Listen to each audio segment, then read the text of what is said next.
ఆహ్, ఒక 'పవన్ కళ్యాణ్' ఉదంతం బేస్ చేసుకోవచ్చు. లేదంటే గనక నిరంతరం రైటిస్ట్ యాక్టివిస్టులే తక్కువున్నారు సోషల్ మీడియాలో, జర్నలిజంలోనే. జర్నలిజంలో 80-90% మంది వచ్చేటప్పటికి వామపక్ష భావజాలికులుంటారు. ఒక 5% తటస్థులుంటారు. ఒక 5% మాత్రం రైటిస్టులుంటారు. వాళ్ళకి పెద్ద పదవులు రాకుండా చూడటంలో లెఫ్టిస్ట్ ఐడియాలజిస్టులుంటారు. ఇది దశాబ్దాల నిజం. ఈవెన్ అసోసియేషన్స్, యూనియన్స్ కూడా వామపక్ష భావజాలికులతో నిండుంటాయి. ఏపీడబ్ల్యూజే గాని ఇవన్నీ గూడా. జాప్ ఈ రైటిస్ట్ వాళ్ళతో ఉండేది. దాన్ని బీజేపీ పట్టించుకోలేదు.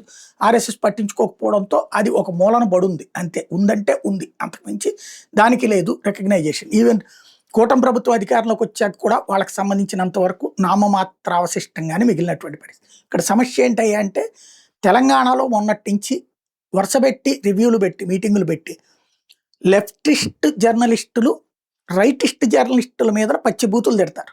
లేదా ఒక వ్యతిరేక ప్రచారం చేస్తారు. లేదా దేశం గురించి వ్యతిరేక ప్రచారం చేస్తారు. జాతీయవాద జర్నలిజం మీద వ్యతిరేక ప్రచారం చేస్తారు. లేదా జాతీయవాదం మీద వ్యతిరేక ప్రచారం చేస్తారు. ఇట్లాంటి దాన్ని తిప్పికొట్టేటటువంటి కాన్సెప్ట్‌లో జాతీయవాద జర్నలిస్టులు ఉంటాయి. వాళ్ళని వీళ్ళు ట్రోల్ చేస్తారు. అప్పుడు వీళ్ళు ఎవరన్నా ట్రోల్ చేయగానే రివర్స్ చెప్పగానే ఇంకేముంది, అన్యాయం జరిగిపోయింది, ఆడ జర్నలిస్ట్ కాబట్టి ఇట్లా జరిగింది, మగ జర్నలిస్ట్‌నైనా సరే ఇట్లా అంటారా?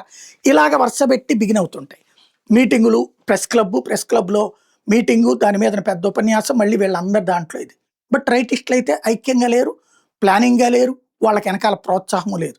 ఇది కంటిన్యూ అయితే త్వరలోనే రైటిస్ట్ జర్నలిజం 70 ఏళ్ల నుంచి అణచివేతకు గురైంది.